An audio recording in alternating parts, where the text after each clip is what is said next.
That is not supposed to be there.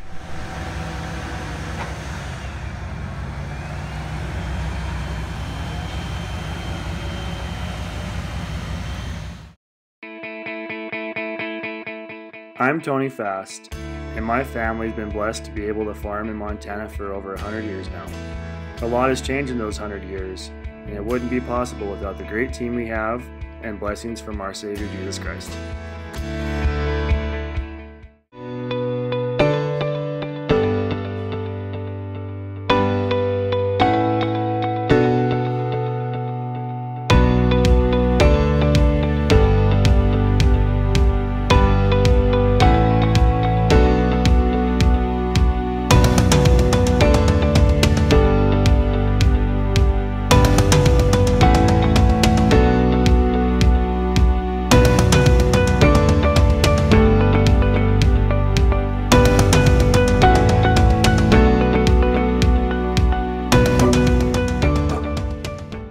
Back out of the hills, back to the flat ground, just waiting for lunch. Look at what I got.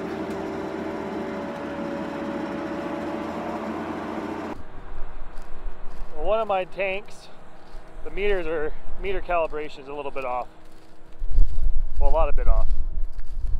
So I'm gonna go check that out, see if we don't have some buildup on the meter, keeping the fertilizer from falling into the groove and making it accurate. So see what's going on here.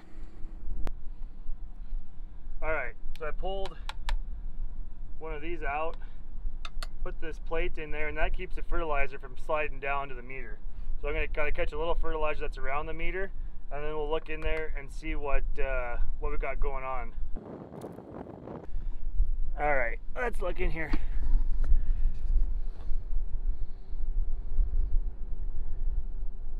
See that fertilizer stuck on there?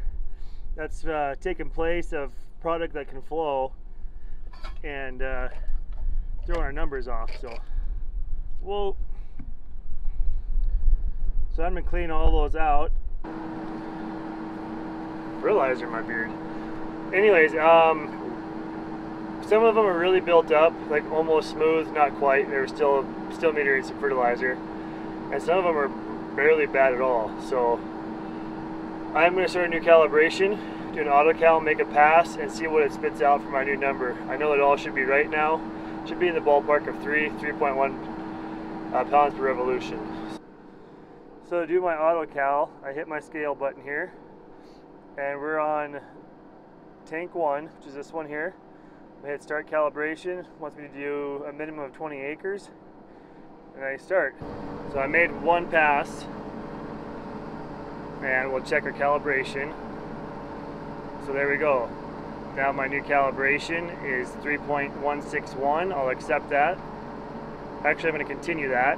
It isn't very far off percentage wise, and I'll keep on going and checking that. Another way I can check that is, this is my scale weight for that tank. I go product control, this tank volume, and this is how I've realized my number was off. Is it was putting down less product than what the monitor thought it should have. So I'm going to change that number to 4,000 like the scale reads. So that's 4,000 now. My scale is 4,027. Let's actually make that right. 4027. Okay. So now they're matched up. Now as I'm seeding, I can keep an eye on that and see if they change, and if they start spreading out, I realize I have a problem, and I can check my percentage off by doing my calibration. That is not supposed to be there.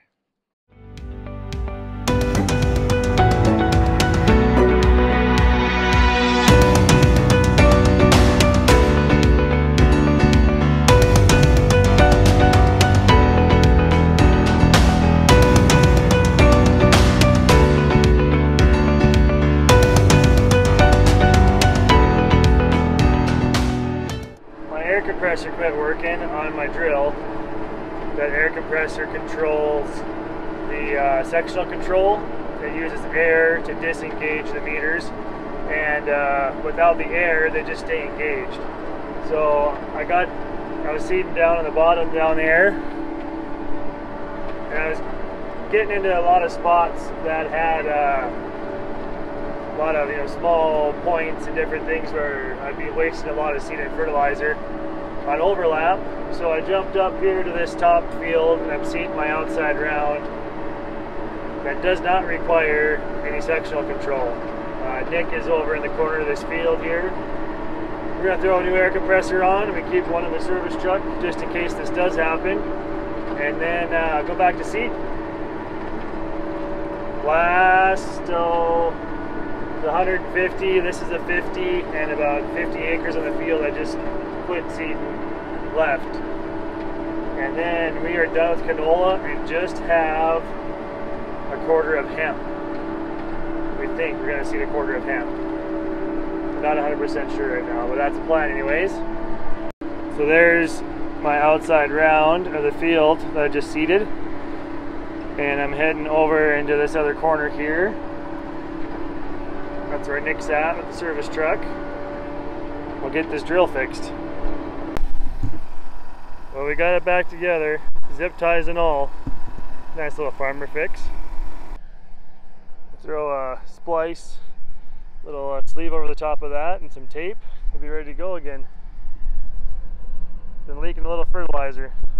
Well, I have about 10 to 15 acres left, and I am done with this variety of canola. I ran out of fertilizer though, or just about. I knew I wouldn't make it all the way back around, so I'm gonna go get some fertilizer.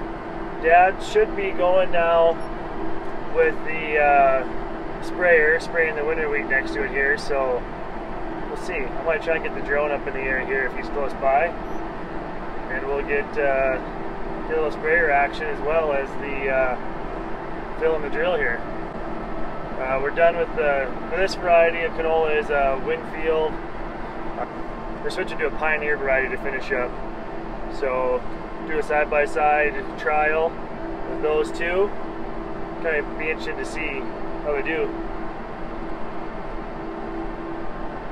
I don't know, it's always worth a try, right? That's why you don't just plant one variety on the whole farm, because you never know. You might have a little better luck with a different one.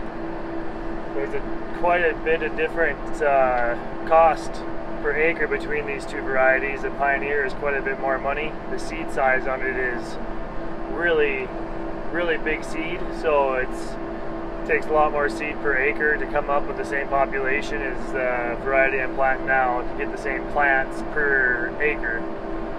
So a lot of stuff factors in. That's why we gotta try a few different things and see which one works best for us.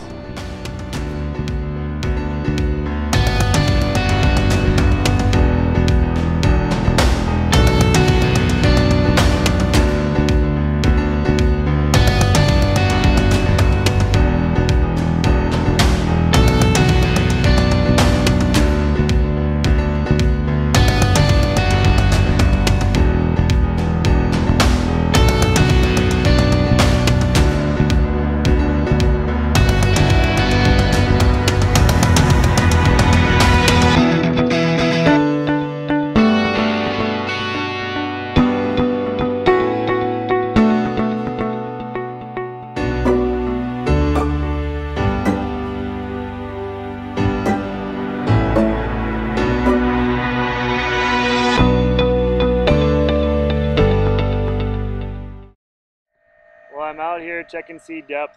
This is a Pioneer variety seed now.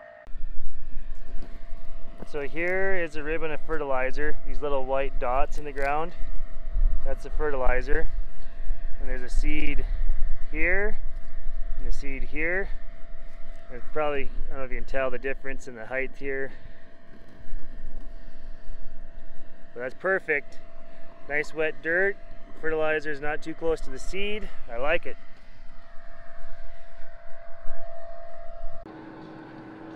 I've seeded around this waterway back and forth, and when I got to where it was overlapping, I shut off those sections so that I can go back and override my sectional control and seed along the grass.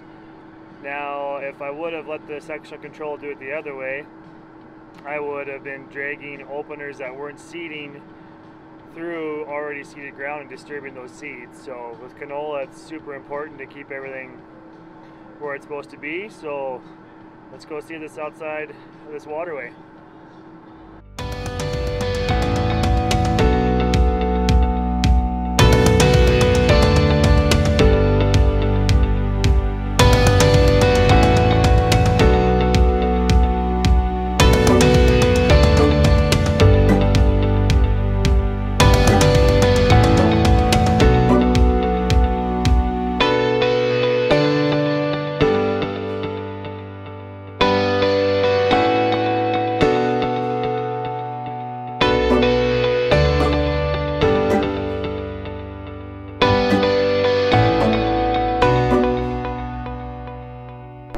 Last field of canola. We are almost ready to move off this farm. It's a little 10-acre piece.